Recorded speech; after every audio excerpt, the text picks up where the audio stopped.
Welcome to the Franchise Woman podcast, where passion and purpose collide, profits are made, and relationships forged. I'm Rebecca Monet, CEO and Chief Scientist at Zoracle Profiles, along with my co-host, community advocate, speaker, author, and entrepreneur, Tracy Kawa. So our special guest today is Bridgette Morgan. Bridgette Morgan has extensive experience in overseeing sales and product marketing operations and cultivating customer relationships to drive business growth. As Vice President of Market Development at EverLine Coatings, she defines and executes comprehensive market development strategies, ensuring alignment with the overall business objectives. Bridgette also oversees sales quotas and assigns strategic account objectives for the national accounts team, fostering revenue growth and client retention. Plus, tracks key performance metrics and provides regular reports to the executive team, highlighting progress and recommending actionable insights. Prior to being with EverLine Coatings, Bridgette worked at Lafayette Interior Fashions for more than 20 years. Fashion to lines. This is going to be an interesting conversation. Welcome to the show, Bridgette. Hi. Hi, Bridgette. Good morning. Hi, Yeah, Tracy. that's really interesting. Starting out in fashion there, but I'm a little more curious about you. You seem, I believe, you come from an entrepreneurial family, if I'm not mistaken. So, how does one go from being in an entrepreneurial family to being introduced to corporate franchise? Well, I think it's oddly a natural path. I've been in sales and marketing for over 20 years. And when this opportunity came out, it really made sense to me because I really could take everything I know and help our franchisees apply it in their local marketplaces. I'm really passionate about small business and independent business owners, which are also franchisees, right? Really making their mark in their community and also developing their businesses. And so I think it really was natural for me to move into this role. Interesting. It Yeah. is interesting because I think some of us see ourselves as entrepreneurs. We come up with an idea, we take all the risks to make it happen.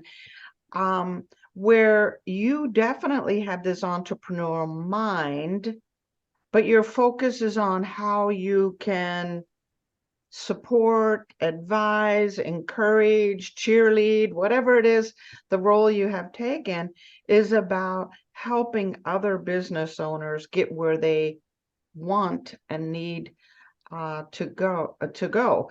So this support role to me is really fascinating. Um, how is that define you? Meaning, what part of your personality says, I love people, I just got to help people and I want to help them grow their businesses? I think I don't know, I'm an oldest child and of seven. Oh, You get Wow. to spend my. most of your life kind of helping your younger siblings. Maybe that's a piece of it. But I get really excited when I see my customers and I see our franchisees really as a customer to the franchisor and when they succeed. So that drives me to like come up with new strategy and new ways to help them just kind of hit that next peak. So I think that I am like really driven to success. And I think by watching other businesses, not watching, because I'm not just standing by watching, by kind of being a part of that success for all of these franchisees, that's a driver for me. I love that. I've always considered myself to be the wind underneath, other people's wings. And I do love that supporting role. But you're not just the wind underneath someone's wings, you're also a visionary because you're involved with brand positioning. Can you tell us a little bit about that? So for Everline, we have been in the US, in Canada for over a decade, but in they moved into the US last year. So part of the excitement of joining this team is it is really a startup. There's a complete entrepreneurial mindset within the franchisor. It isn't a franchise organization that's been here for ever. So there's this, how do we grow, and how do we scale, and how do we grow the brand recognition across, especially across the US. The brand recognition in Canada is critical as well, because that is, the home. But they've done a really good job there. So now like the next step is, how do we go coast to coast in the US and really EverLine becomes synonymous with line painting and pavement maintenance. Right. So how do you do that?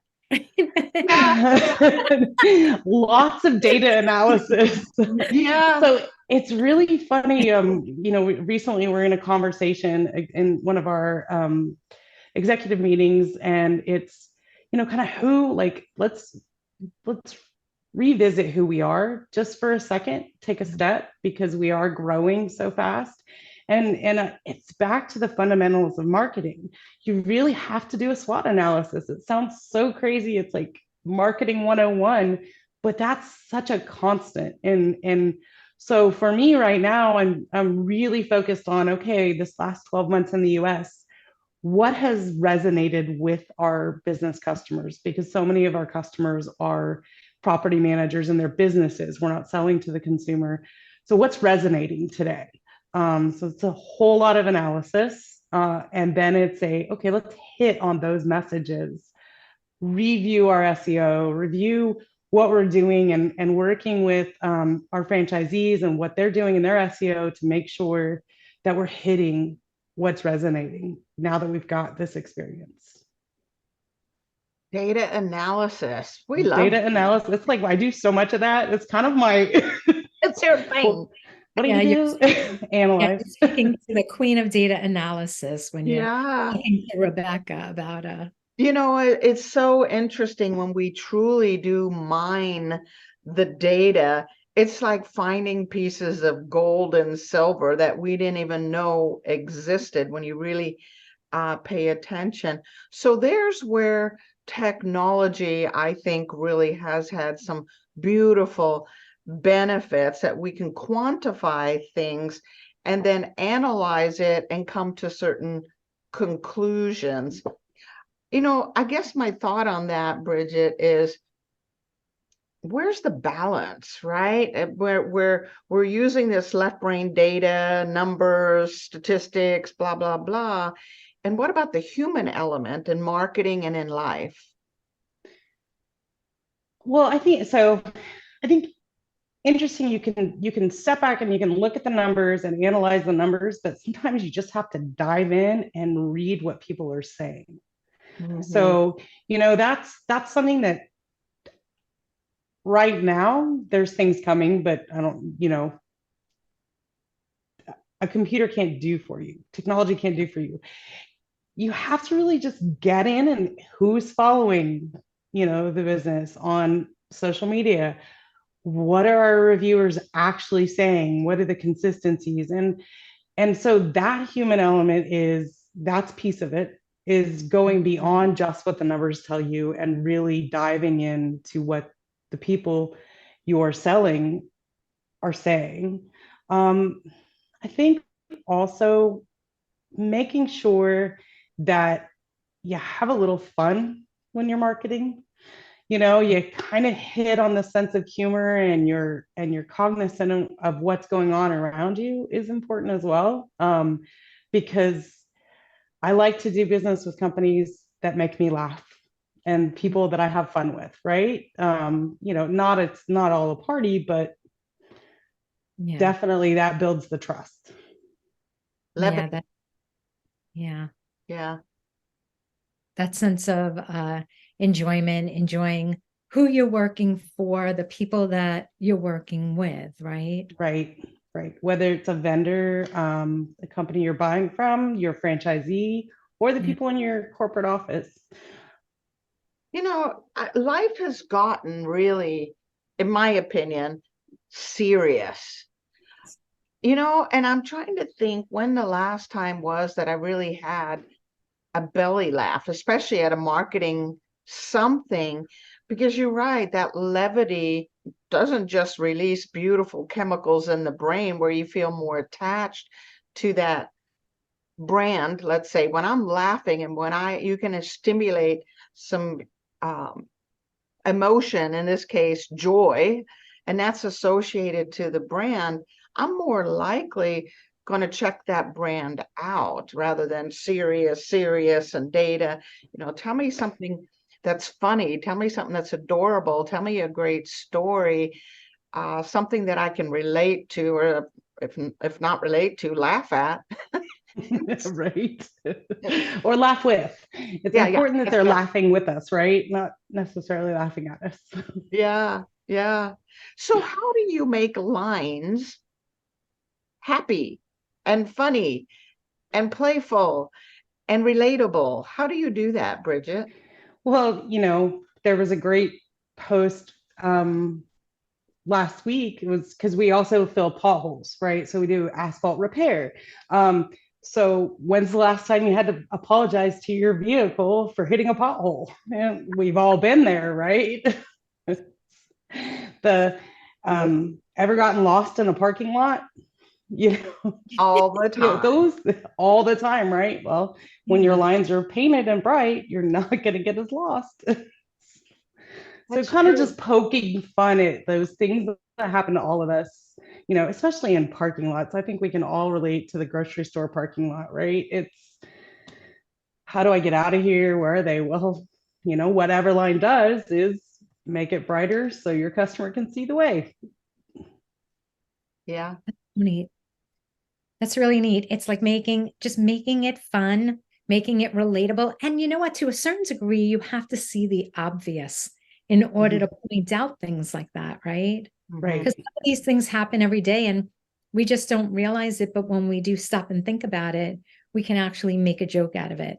And once we make a joke out of it and we're all laughing, that makes it relatable because, like I always say, a smile is the shortest distance between two people. So, language is its own language, laughter is its own language, right? Right. Absolutely. And I think that's, when I took this position over, I had not really thought about how often my friends and I would just complain about, I don't want to meet here, that parking lot's just things like that. Like like you don't think about it. And now I'm like, I think about those things more. Let's call it out. Maybe that property manager will be like, hey, that might be us. Yeah.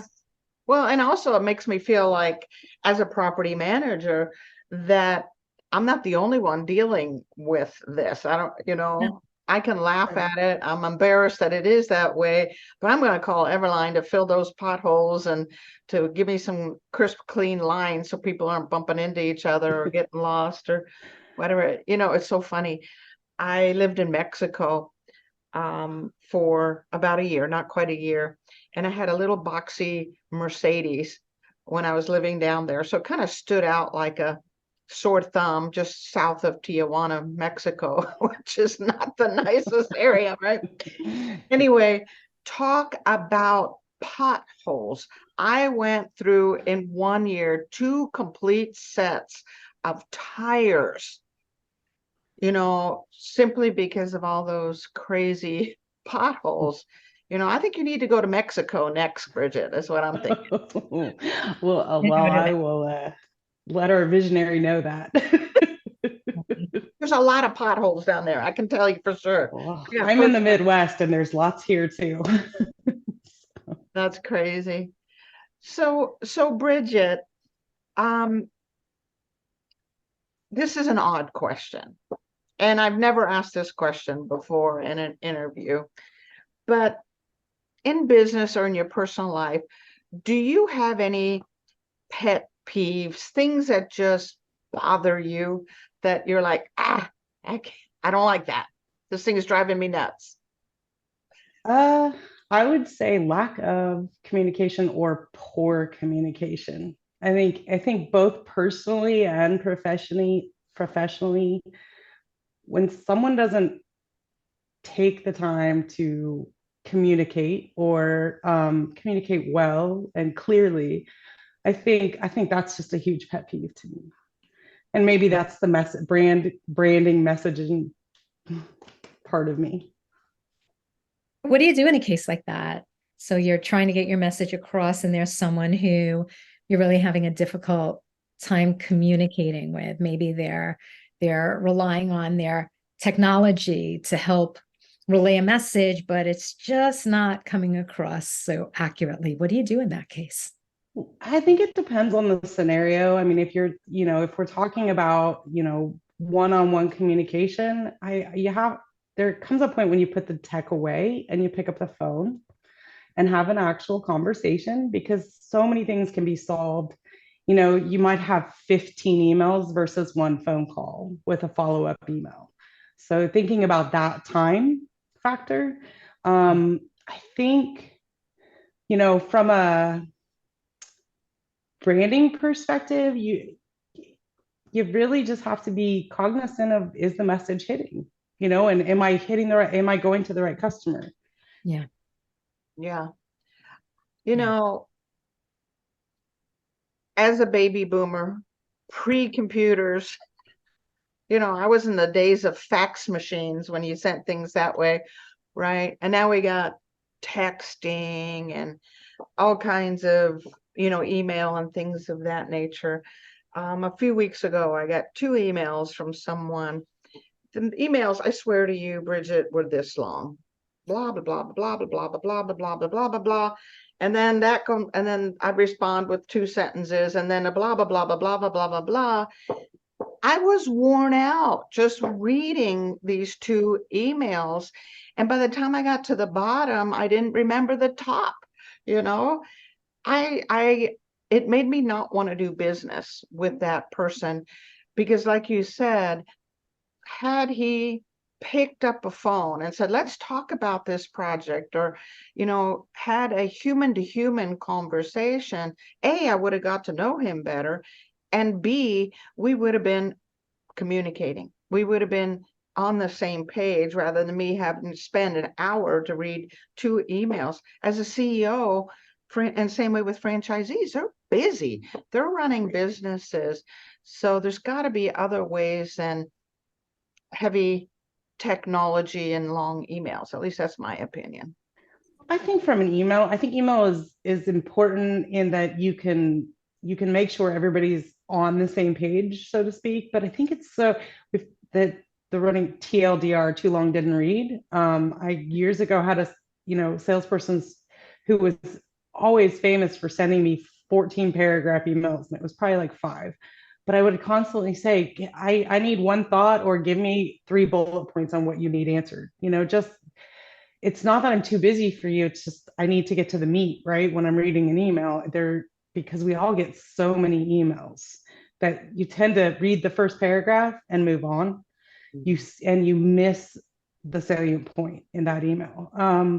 And I think that's been really great with the franchisees. They're very, it's always great to get on the phone and exchange ideas and kind of visit concerns, about their marketing programs and how they see them. But I also think from a franchise perspective, and our franchisees would say this as well, networking and actually going in and dropping off the coffee and saying hello and picking up a phone call to their prospect gets them so much further than sending an email. Yes, we have great email campaigns, and we it's kind of assist the franchise group with that, but there's nothing better than that.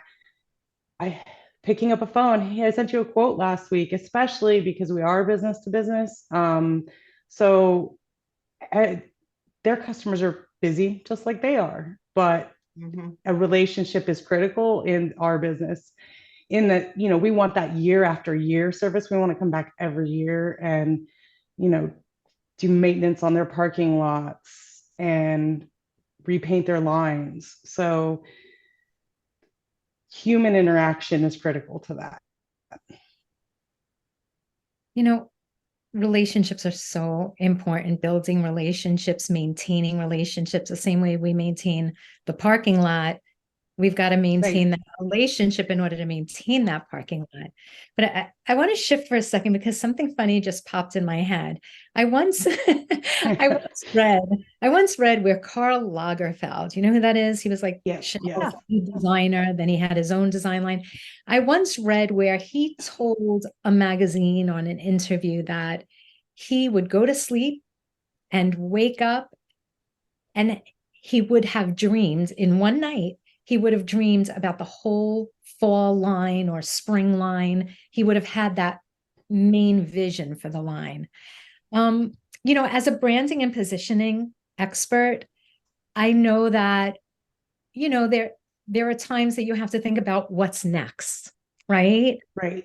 You ever had an experience like that where all of a sudden you had this vision, you're like, oh my God, this is the vision, this is the way we need to go. Like, have you ever had an aha moment like that? And I don't mean to put you on the spot, but I don't know, But you I got did. about that. Yeah, but you did. No, it's fine. I definitely have. I'm pretty early in my tenure with Everline. I'm, in my month 3, which I've had definite aha like systems moments, right? So we Yeah, can better yeah. analyze. But really about a decade ago, I was, the company, the small business I was working for, mid-sized really business I was working for, was in a major transition brand wise. And it was really like, what is our overall, like, what's our direction?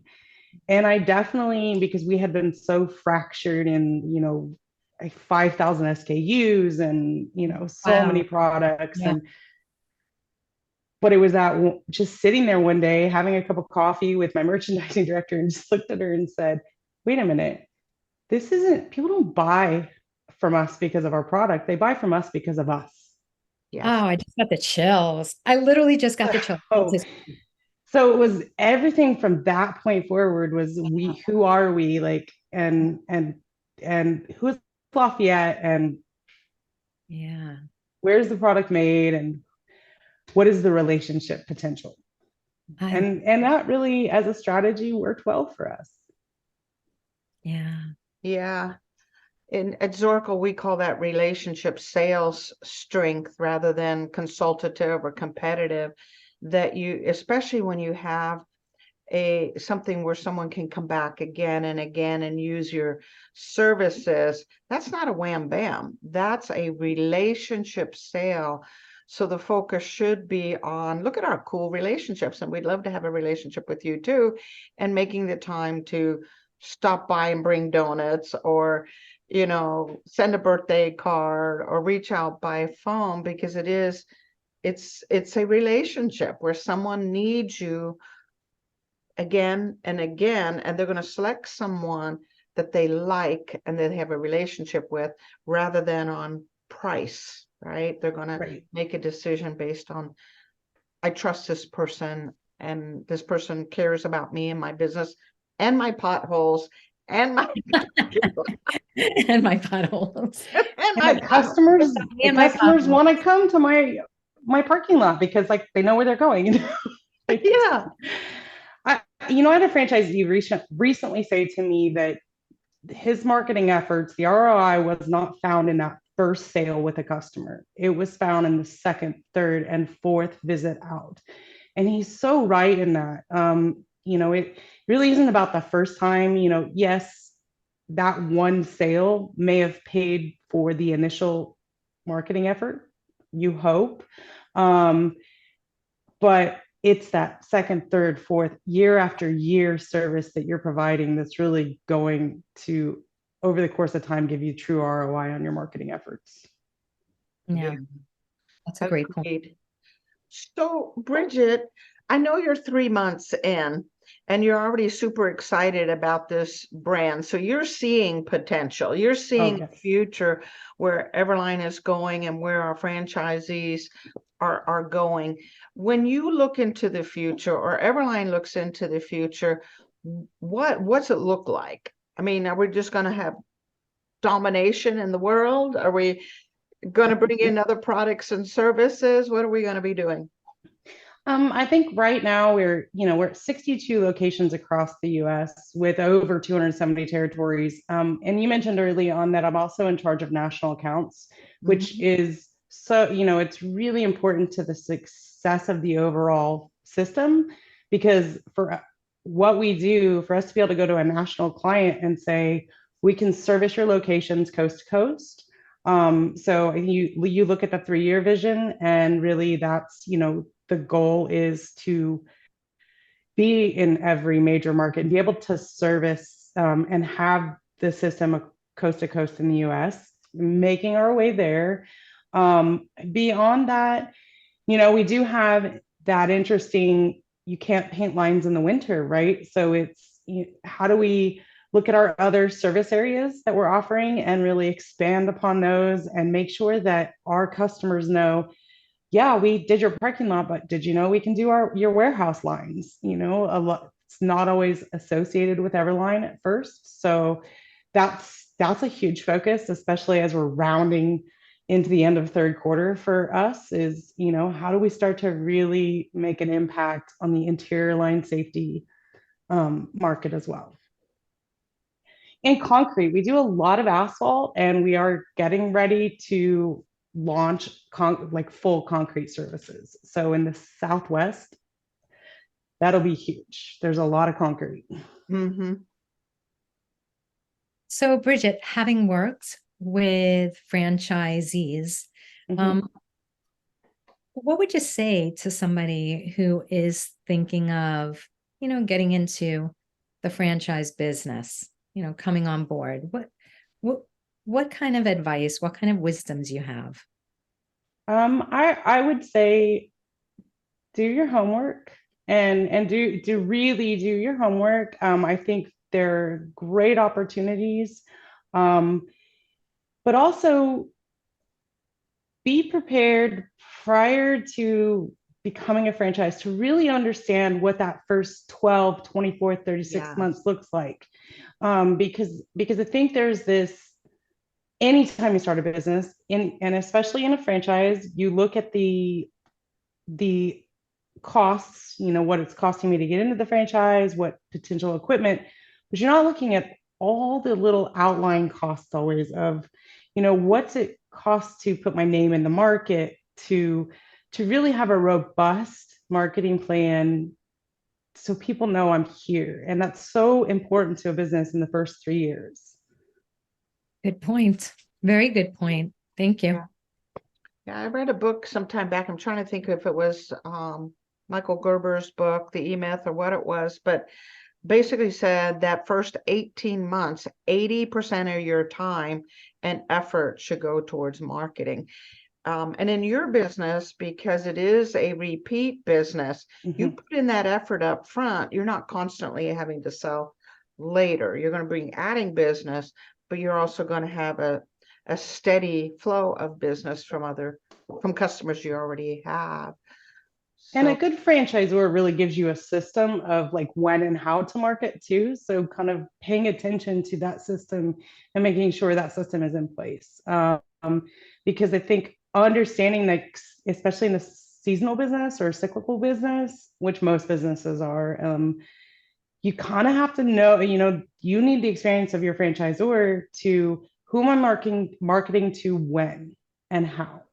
And so that's another critical component when you're looking at franchises. I want to point something out here. I've been in franchising 30 years, Bridgette, and the potential franchisee, the profile is changing. Right. And one of the things that is changing is a desire for more flexibility, right?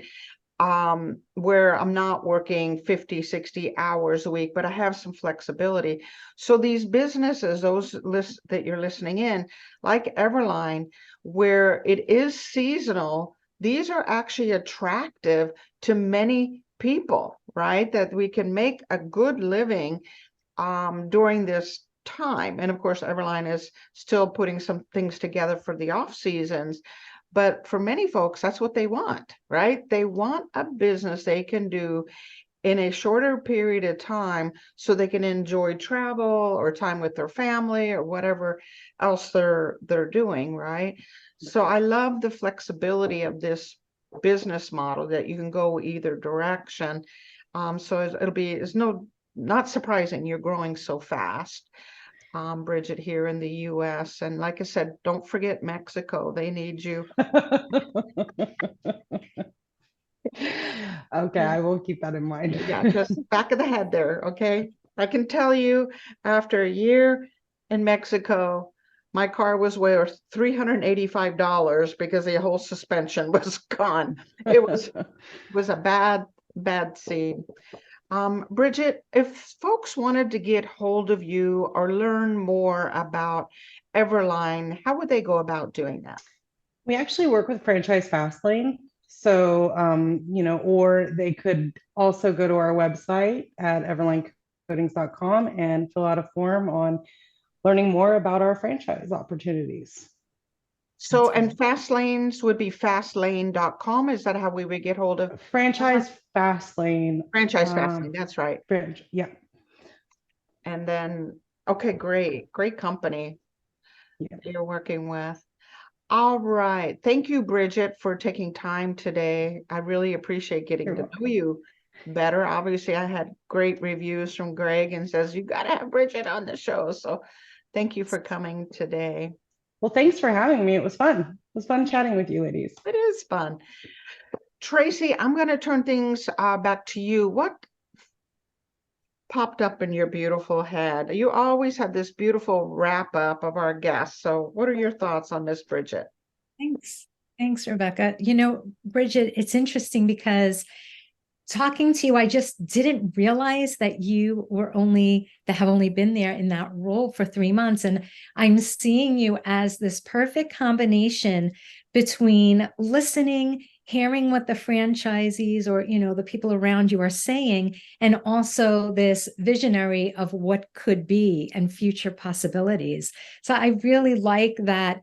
I really believe you're going to have great success.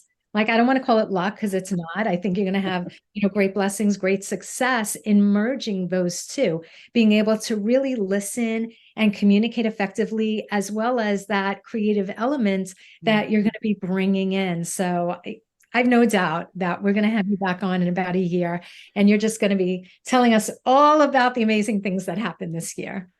Well, I'm very excited for all the opportunities. Definitely. Awesome. It's a fun group. It'll be fun to watch you, girl. We're going to keep our eyes on you, okay? Okay, thank you. All right, ladies, thank you. And to those of you listening in, Bridgette, did I interrupt your thought? No.